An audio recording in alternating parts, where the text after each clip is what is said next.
ekibuuzo ekyabuuziddwa era ekigenda okwanukulwa olunaku olwaleero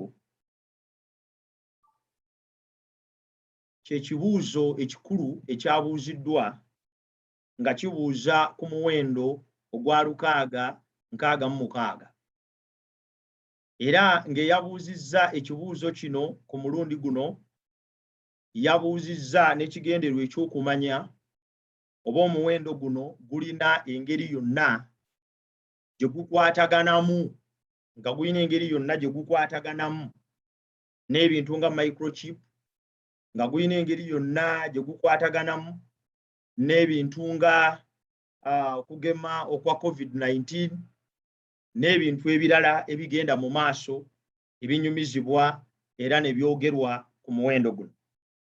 Ensonga lwaki nayagadde okuddamu ekibuuzo kino era olwaleero nga bwe tutera okukola buli Mande essaawa 1 paka 2.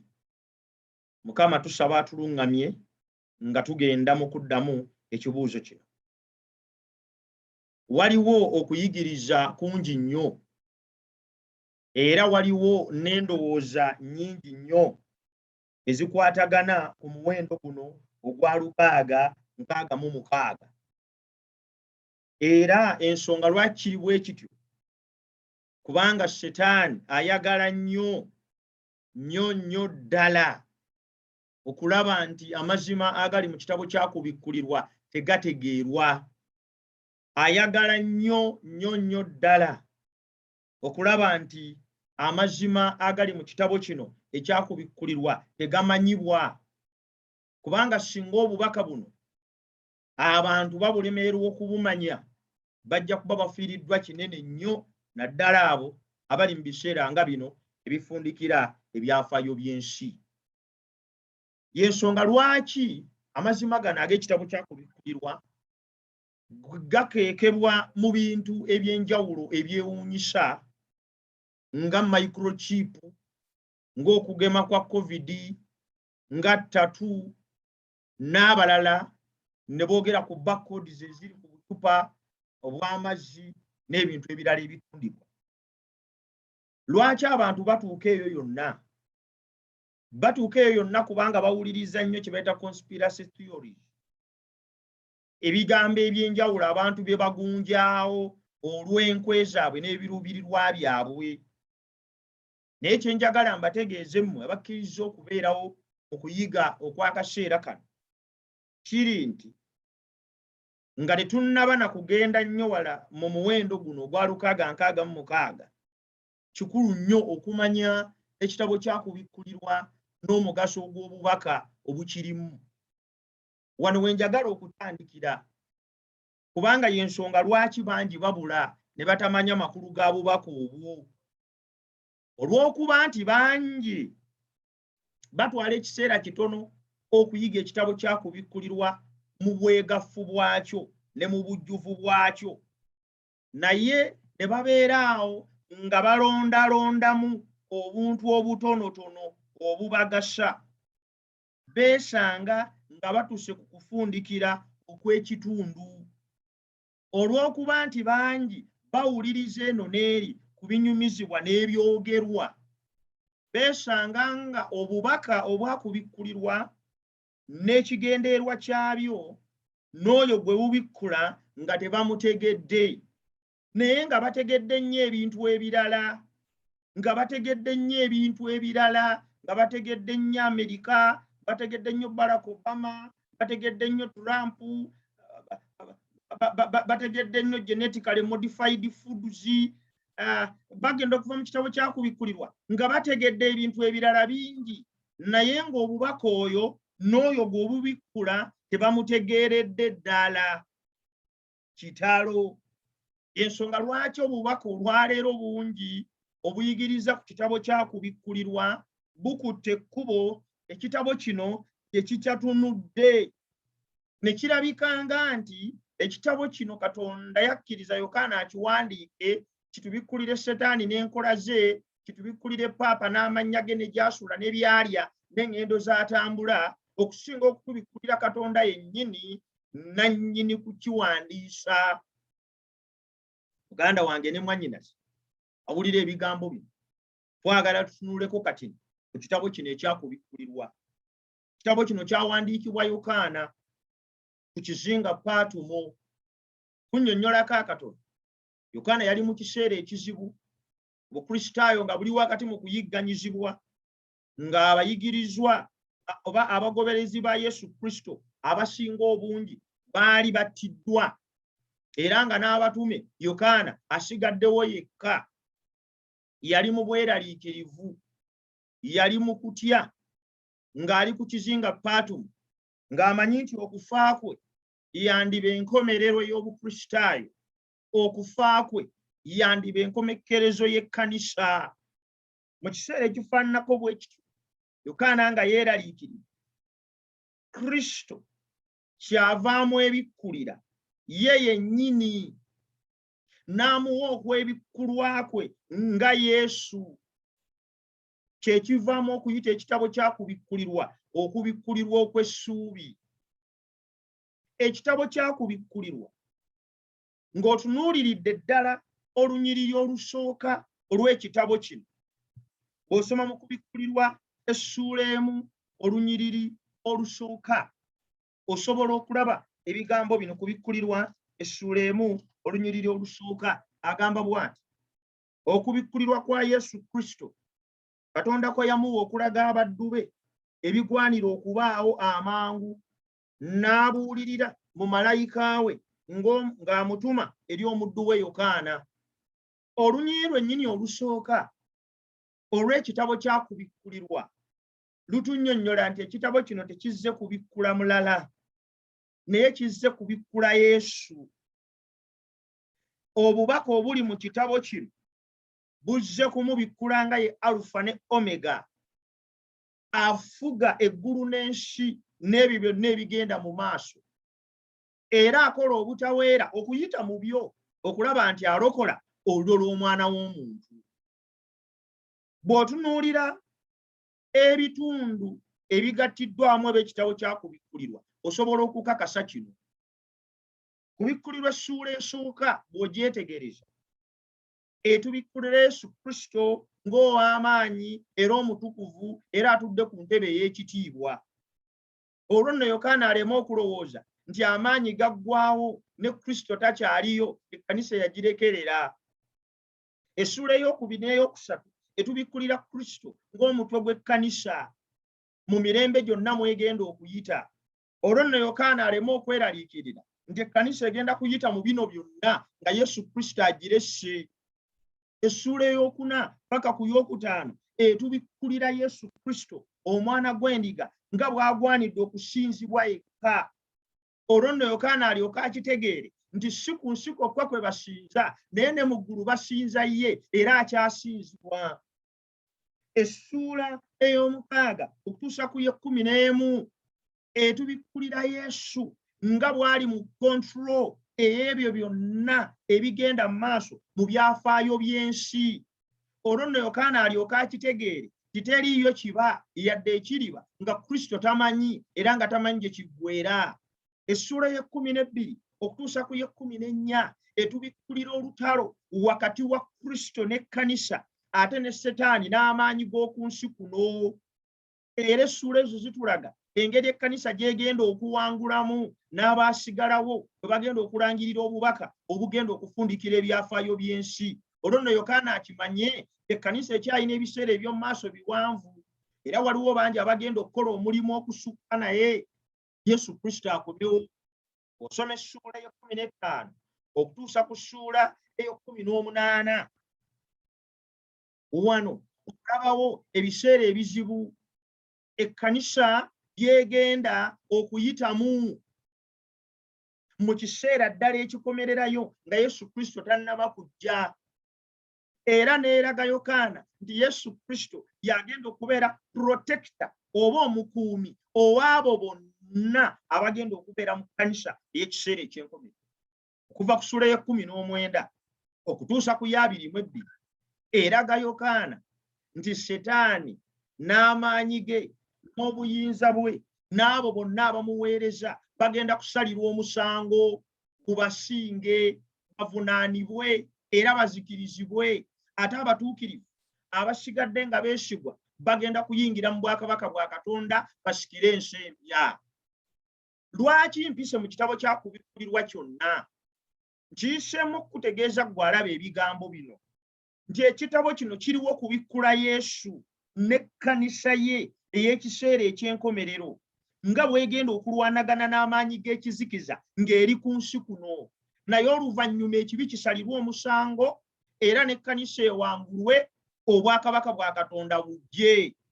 Kitabo kino ekyakubikkulirwa kitunnyonnyola Yesu so si Setaani na bwa Paapa. Ekitabo kino ekyakubikkulirwa kitujjuza ssuubi so si kutya na kweraliikirira. Ekitabo kino ekyakubikkulirwa kifuula Yesu Kristo enjiri ey'emirembe n'emirembe ensi yonna gye yeetaaga, so si enjiri ekanga, eraliikiriza, etiisa, emalamu abantu amaanyi era ebamalamu n'essuubi. Muganda wange ne mwannyinaze, ekitabo kyakubikkulirwa omugaso gwakyo, ensonga lwaki ekiri eba ebigendererwa byakyo.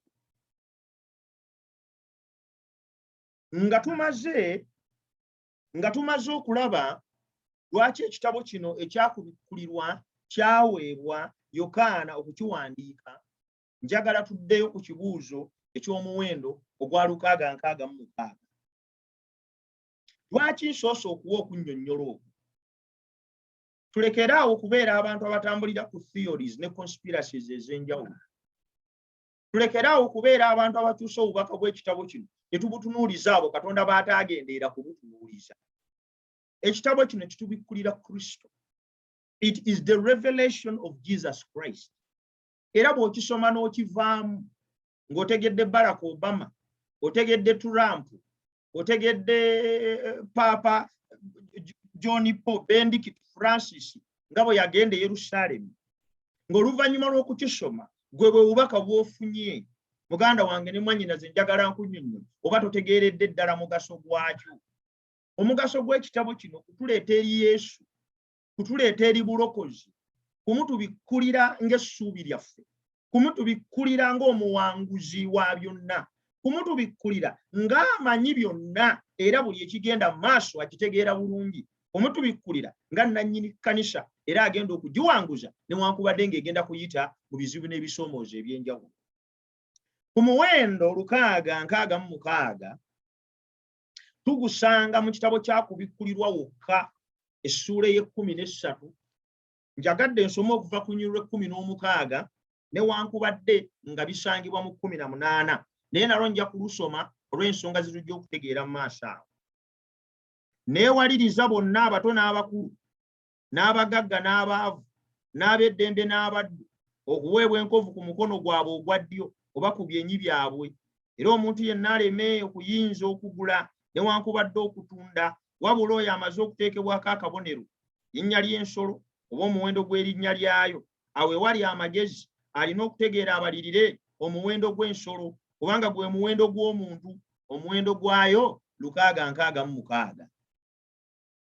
Oluvannyuma lw'okusoma ennyiriri ezo, okufaananako n'emiwendo emirala gye tusanga mu kitabo kyakubikkulirwa, gamba ng'emitwalo 14,104, gamba ng'emyezi 42, gamba nga emyaka 3 n'ekitundu n'ebirala. Emiwendo egyo gyonna girina kye gikiikirira.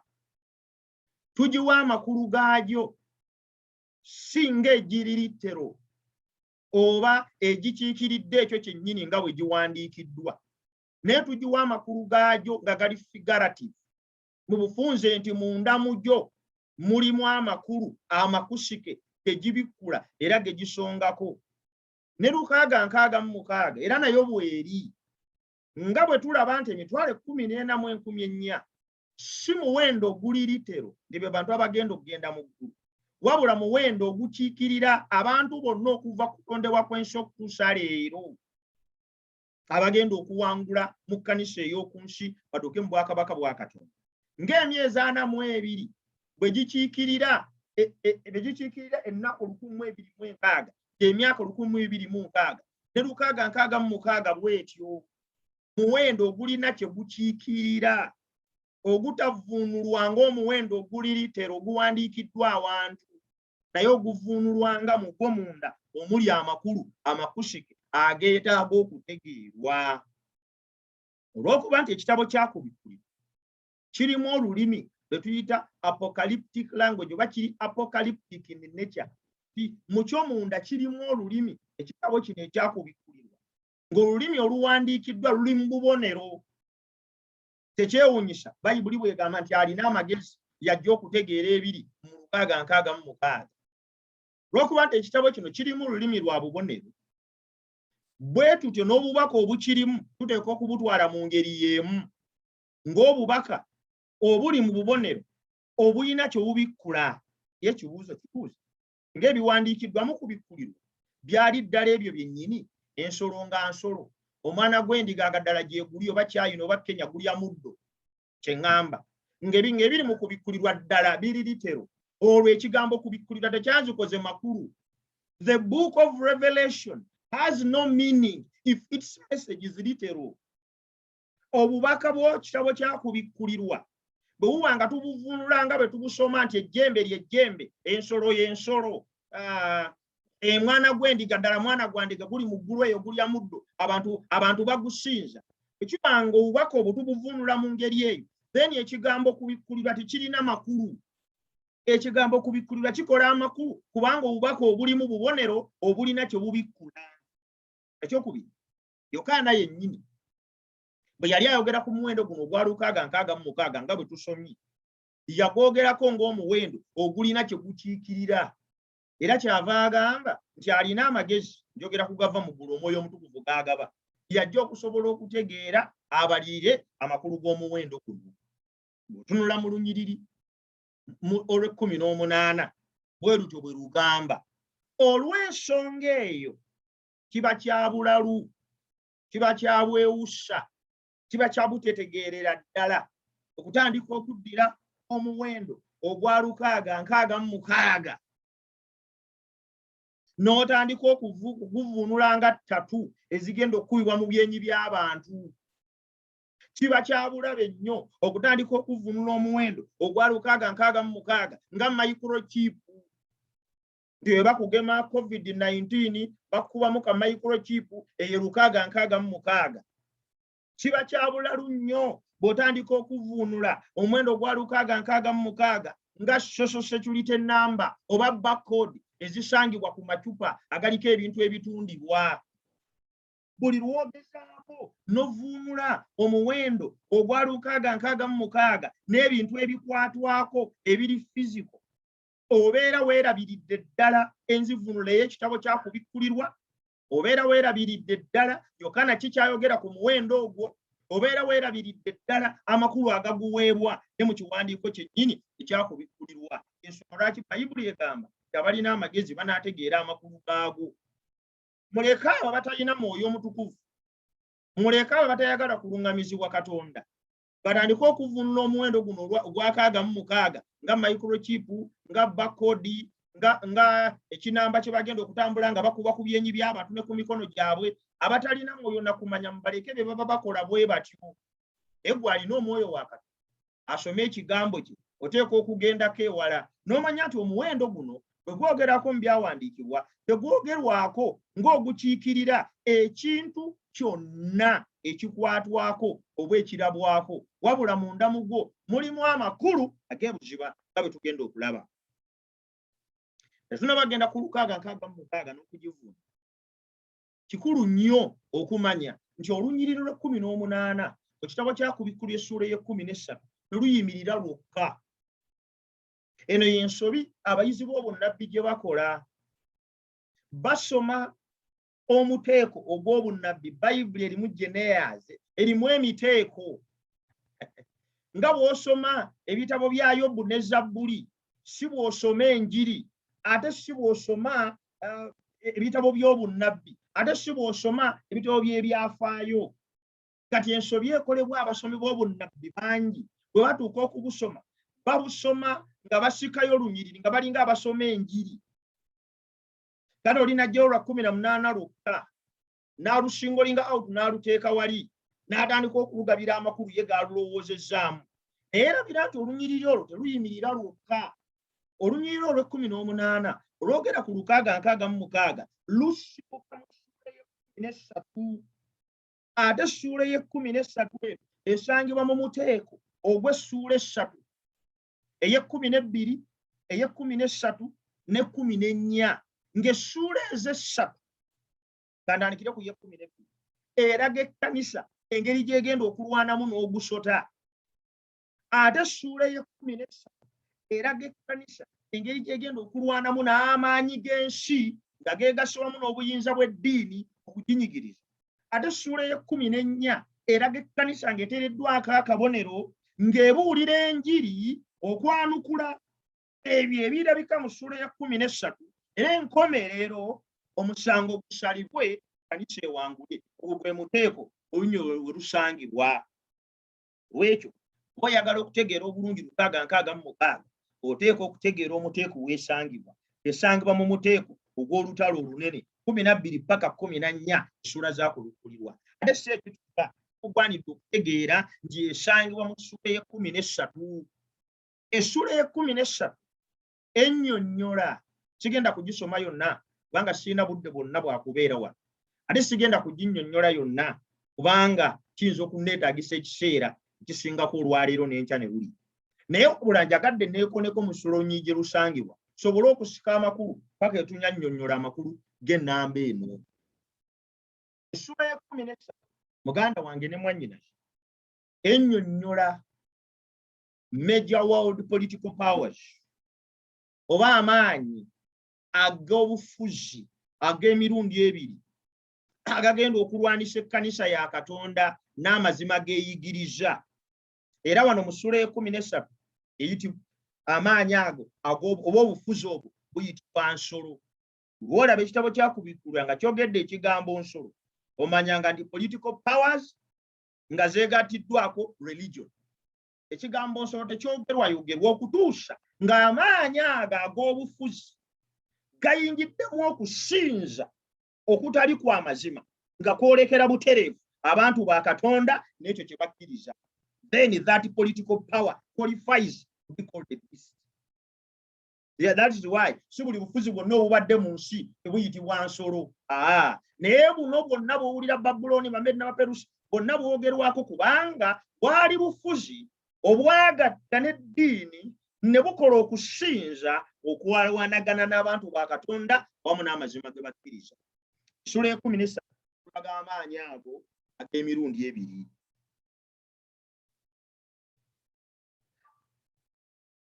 Amaanyi ago ag'emirundi ebiri essuula ye-13 byetulaga oba obufuzi obw'emirundi ebiri. Ensolo esooka ennyonnyolwa era n'eragibwa nga ye Ruumi ogassa enkafiiri awamu n'ensomi. That is me pagan Roman papacy. Ensolo ey'okubiri mu ssuula ye-13 ennyonnyolwa bulungi nnyo okusinza characteristics z'erina nga ye United States of America. Newankubadde nno ng'abantu bangi bateeka amaaso ku nsolo ey'okubiri mu ssuula ye-13 naye essuula ye-13 yo amaanyi egateeka ku nsolo esooka. Obufuzi buno obwokubiri bujja into play mu ssuula eno kuddiza nsolo yasooka maanyi eddemu. Bw'enaagiddiza amaanyi ekyo ekiyitibwa ekifaananyi ky'ensolo nti yo yennyini nti oba obufuzi bwa Ruumi tebujja kudda naye ekigenda okudda kigenda kubeerera ddala nga bwo bwe bwali era kikolere ddala nga bwe bwakola okugigganya abantu ba Katonda. Olwekyo gwasoma essuula ye-13 osesuletinga nnyo ku nsolo esooka kubanga Yokaana gy'ajjayo newankubadde ng'ensolo ey'okubiri agireeta okutulaga engeri gy'egenda okutuzaayo ate abantu bonna mu kusinza ensolo eyasooka newankubadde ng'abeesigwa eri Katonda bakusigala nga tebasinzizza wabula Kristo yekka. Olw'ensonga eyo omuwendo guno ogwa 666 gulina akakwate kanene nnyo n'ensolo eyasooka era bwe tunaaba tuvunula amakulu gaagwo ekitugenda kukiraba kati nnyo maaso awo. Tetugenda kutunuulira bintu birala bye tusanga mu Lunyiriro lwe 16 ne 17. Ebintu nga kifaananyi ky'ensolo, ebintu nga akabonero k'ensolo, tunaabyogerako manda eddako ne ziri endala. Olwaleero twagala tugende ku makulu ga ffiga eya 666 kubanga ekibuuzo bwe kyabadde. Waliyo okuvvuunula kungi n'okunnyonnyola kungi okunnyonnyola ku muwendo guno. Lwaki kino nkyogedde? Kubanga ogenda kusanga okunnyonnyola kungi ogw'omuwendo ogwa 666 nga n'okunnyonnyola okwo kungi kwe kusangibwa mu ebyo ebyabadde mu kibuuzo kino. 666 etegeeza microchip, 666 buli gwe bagema COVID agenda gifuna, 666 buli agula akacupa akaliku barcode oba ekintu kyonna ng'emaze omukwata, 666 eri mu ssimu munda bw'okwata essimu ng'olina ennamba. Okuvvuunula okwo kwonna ojja kusanga kunnyonnyola muwendo guno. Newankubadde nga si kwengendeera okwogerako kubanga ate okuvvuunula okufaananako bwe tukuba kwa bunafu na butamanyi obw'amaanyi. Naye waliwo okuvvuunula okuli sikolale kwe ŋŋamba ng'ovudde kuno microchip ye radio ye TV ng'ovudde ku ebyo. Waliyo okunnyonnyola okuli sikolale okulina research okunnyonnyola ku makulu g'omuwendo guno kw'ojja okusanga okutafaanana n'okwo kwe ŋŋenda kukuwa. Kyenva ŋŋambye nti waliwo okunnyonnyola kungi. Naye newankubadde nga kwonna kusobola okubeerayo, kikulu nnyo okutuukira ddala ku kunnyonnyola okuyinza okututuusa ku bukakafu obwa ddala obw'amakulu g'omuwendo guno naddala nga Bayibuli bw'egunnyonnyola. Ekyamazima tewannabaawo kuvvuunula kwali kutuukiddwako kwa nkomeredde eri makulu ga muwendo ogwa 666.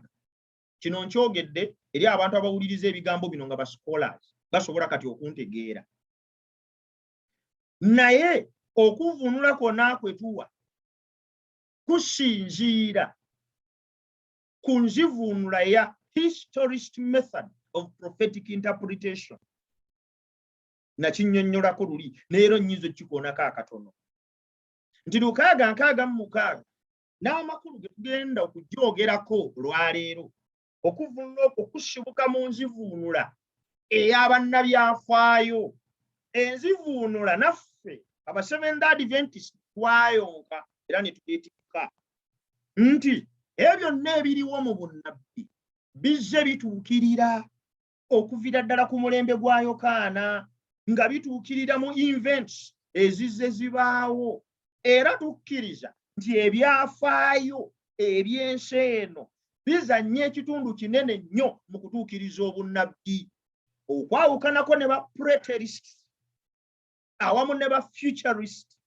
Ba preterist bagamba nti ebiri mu kitabo kyakubikkulirwa byaggwa dda. Twogera ku bintu ebyaggwa ebitekyayinza na ku impactinga nsi ya mulembe guno okuggyako essuula ezisembayo ez'ensi empya. Ba futurist bagamba nti bya maaso nnyo, biri mu myaka mingi nnyo ffe abaakati tunnabituuka. Historist tugamba nti no, events ezibaddewo mu nsi zinnyonnyolera ddala nti obunnabbi buli mu kutuukirira. Kati okusinziira mu nzivuunula eyo tusobola okugenda ne twandilokinga omuwendo ogwa 666 newankubadde nga fokasi yaffe teri kugwo ddala kubanga si kuyigiriza okwetengeredde, si musingi gwa kkanisa, naye wabula olw'okuba nti kibuuzo tetwetaaga kusigala mu nzikiza ku kiki ekikwata ku muwendo guno.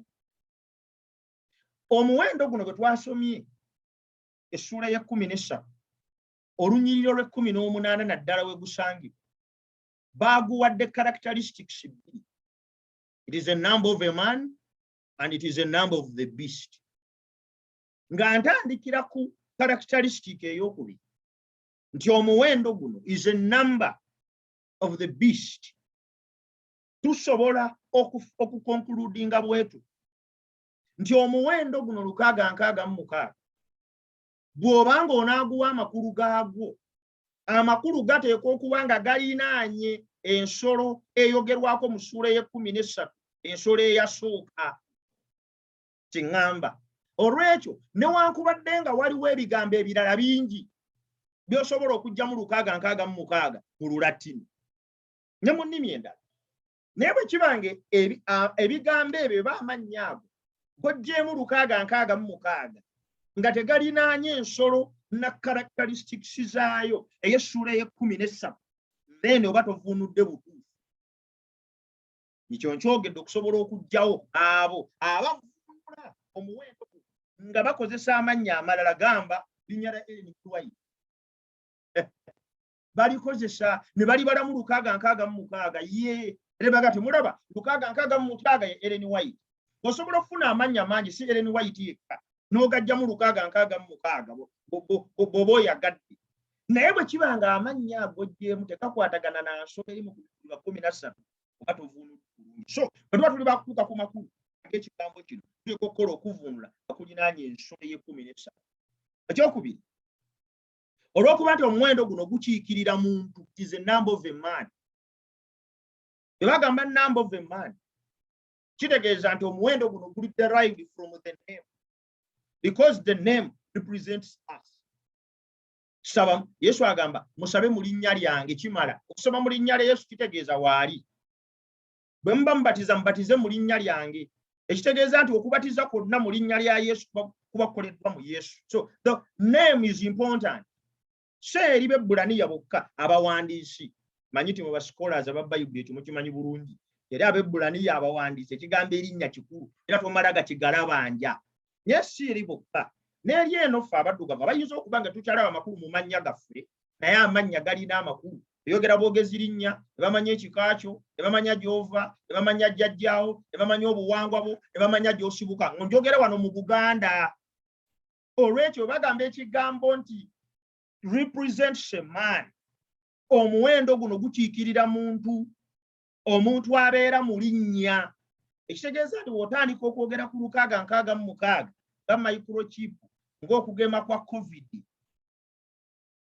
nga tatu gye bagenda okuba mu byenyi by'abantu, oba oli wala nnyo n'okuvunula kw'amakulu gaakyo.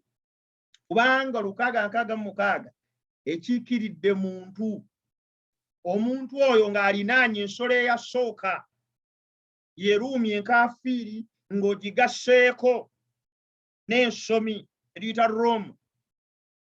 Olw'ekyo essula ye-13 etugamba nti oyo alina amagezi abalirire omuwendo ogw'ensolo eno, kubanga gwe muwendo ogw'omuntu. Therefore, all other interpretations are null and void concerning 666 if they are not connected to the first beast of the Revelation chapter 13 or a man or a person.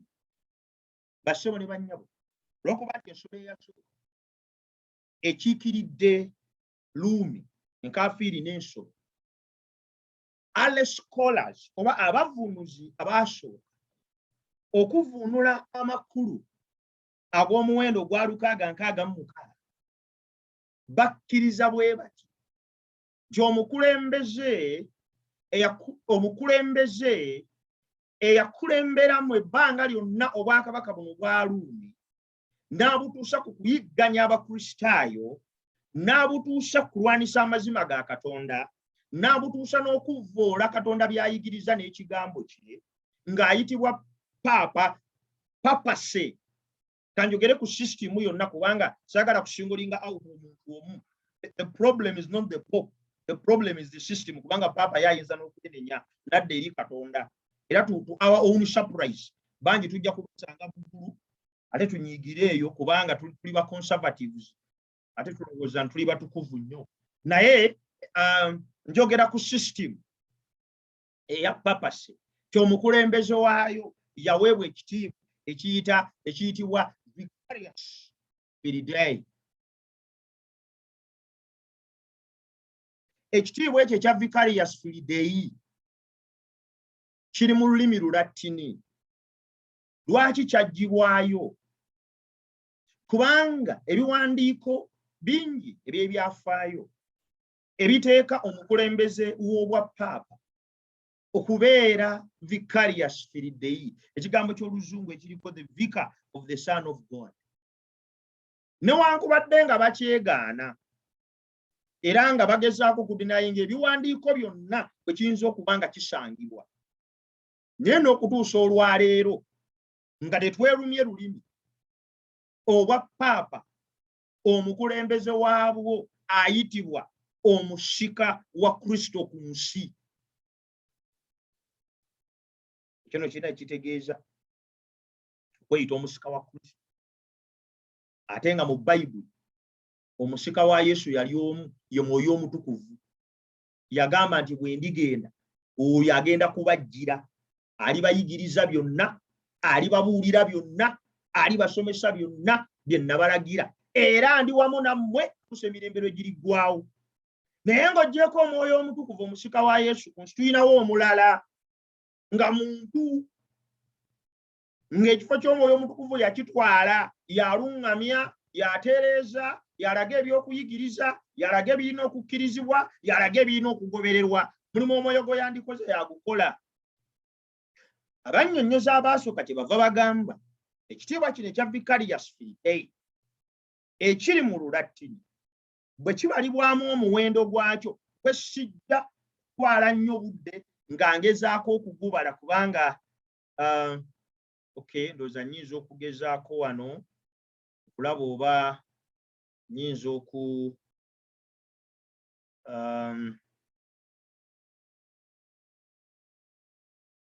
ninagezaako wano okulaba oba muyinza okulaba nange kye ndaba. Kate omuwendo guno bw'otunula ku screen eri shared, njogera eri abo bali ku Zoom, sobola okulaba kitugezaako okutegeeza ng'ekigambo Vicarious Filii Dei bwe kyagattibwa mu Roman numerals ekivaamu omuwendo ogwa 666 nga bw'ogulabye awo. V ng'evaamu 5, I ng'evaamu 1, C ng'evaamu 10, AR ezo teziyina mbala yonna za 0 ku 0, I endala ng'evaamu 1, U ng'evaamu 5, S teyina kubala kye 1012. Filii F teyina mbala yonna I, M, L 5 ne 2 ne I esembayo 2 mu kigambo Filii ezikola 2 gwe mwendo gwa 5 mu 3. Then ne Dei nayo bw'ogenda ogatta awamu muganda wange ne mwannyinaze, ekyo bwe kityo bwe kibalibwa. Oluvannyuma lw'okulaba embala eyo, ba historist gye bakozesa okubala 666, tutuuka ku kukkiriziganya bwe tuti nti ekitiibwa ekyo, muganda wange ne mwannyinaze awulira ebigambo bino, ekitiibwa ekyo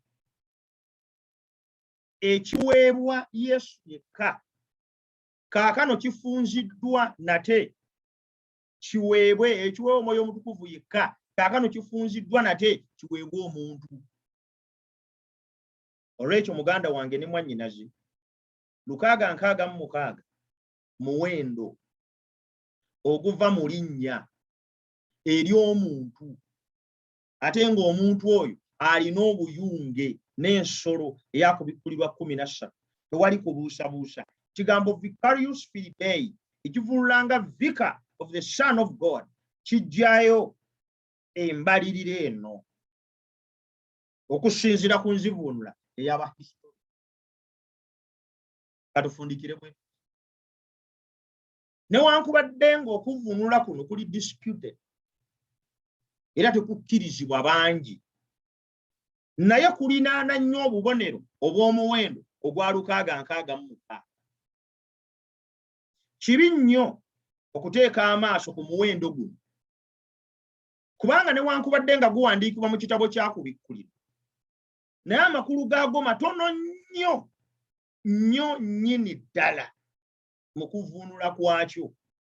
Y'ensonga lwaki ne Yokaana bwe yali ng'agunnyonnyolako akweka erinnya mu muwendo ogwo, ekyo n'akireka, kubanga ensonga ye si yakutegeera linnya, naye ensonga ye yakutegeera ekyo ensolo kyegenda okukola eri abantu ba Katonda n'engeri obuwanguzi gye bugenda okujja eri abantu ba Katonda okuyita mu Yesu Kristo. Nga tufundikira the application. enkomerero 666 muwendo ogulaga obutatuukirira emirundi 3 ekitegeeza emphasis. 7 mu kitabo kyakubikkulirwa ekozesebwa okukiikirira omuwendo ogujjudde era ogutuukiridde. Olwekyo 6 bwekozesebwa eraga omuwendo ogutatuukiridde ogusinga okuba omujjuvu, kubanga 1, 2, 3, 4, 5 gyonna tegituukiridde naye si mijjuvu. Wabula 6 eraga omuwendo ogutatuukiridde ate ogujjudde. Ne kitakomaawo neddibwamu emirundi 3 ekitegeeza nti ensolo eno eyasooka n'omukulembeze waayo akiikirirwa omuwendo gwa 666 baakujeemera Katonda n'okuyigiriza kwe kwonna n'ensi yonna bagikulembera okukkiriza bwetyo, balyoke bajjuze obutali butuukirivu bwabwe n'obujeemu bwabwe. They shall deny Christ's salvation through faith. Bagenda kugaana obulokozi obuli mu Yesu Kristo yekka okuyita mu kukkiriza. Yensonga lwaki eyitibwa Antichrist. Antichrist means against Jesus.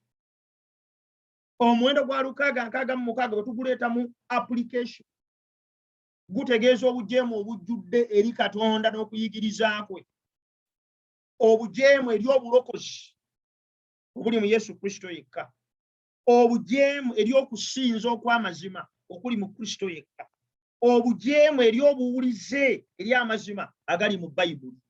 Ensonga lwaki Essula ya 14 erimu obubaka bw'abamalayika abasatu. Ekireetese obubaka bw'abamalayika abasatu kwe kwolekera obutereevu omuwendo gwa 666 nga mulimu obubaka obujungulula abo bonna abagaana okusinza Katonda mu mazima, abo bonna abagaana okusegulira embeera z'ensi eno zonna ezigaanye okukkiriza obulokozi, n'eri abo bonna abagaana okuwulira amazima ag'ekigambo kya Katonda. Obubaka bw'abamalayika abasatu bwadresinga ensonga ezo. Olwekyo nga tugenda okusaba 666 muwendo oguli mu kitabo kya Kubikkulirwa bwe tutayigirizaako nga omusingi oba ng'ekyokuyigiriza, naye gwe tusomesaako kujjawo embeera ez'abalina ebirowoozo eby'okukyamuukirira n'abaagala okutiisa ensi n'abaagala okugikankanya n'okugijja ku mulamu ogw'ekitabo kya Kubikkulirwa nga bateekawo ebibanaamiriza. 666 y'essimu wowe tufudde. Bannange bw'okwata laputopu 666 omuntu takyakwata simu, takyakwata kintu kyonna, takyesiba ssaawa, abamu tebakyanaaba, abamu tebakyasala birevu, abalala badduka dda n'emmere y'omu kibuga tebakyagirya, balya ya mu kyalo. Naye ng'ebyo byonna babijja ku 666 bassomo ne bannyabo okusikwa ekuvvuunula kw'ennamba eno. Kuvvuunula nkukuwadde nga bwe tukutegeera mu nkola eya historist prophecy, interpretation of prophecy. Lwekyo muganda wange ne mwannyinaze nsaba Mukama akuwe nnyo omukisa ng'otegeera ennamba eno n'amakulu gaayo, singa enjigiriza oba singa ekintu ekigenda otuulana mu bwakabaka bwa Katonda, naye ng'okumanya nti Setaani mweteefuteefu okulwanisa Katonda. Naye abo bonna abanaasigala nga beesigwa eri Katonda n'ekigambo kye ne bakinywererako nga balina essuubi mu Kristo yekka ng'omulokozi waabwe, bajja kuwangula. Setaani kalwane, New World Order kejje, Sandero kejje, bwe nnyonnyola byonna by'oyinza okunnyonnyola, naye obuvunaanyizibwa bwo si kusaba Katonda sanderereme kujja, si kusaba Katonda ebiri mu nsi biveewo kubanga byayogerwa. Obuvunaanyizibwa bwo kukweka bulamu bwo mu Yesu. Bakolosaayo Essula 3. Bw'alirabisibwa olyoke olabisibwamu naye mu kitiibwa. Bw'otakweka bulamu bwo mu Yesu Kristo weekekedde bwerere mu nsiko, ebirevu olese bya bwerere nga tobisaze, essimu osudde za bwerere, abaana obagidde bwerere mu masomero. Bw'oba teweekwese mu Yesu omala budde okukola ebyo byonna, kubanga obuwanguzi bw'ekkanisa mu kitabo kya Kubikkulirwa tebuli mu ki bakristaayo kye bakola. buli mwekyo Kristo kyagenda okubakolera asaba yimirira wamu naye. Saba Mukama akuwe nnyo omukisa olw'ebigambo ebyo.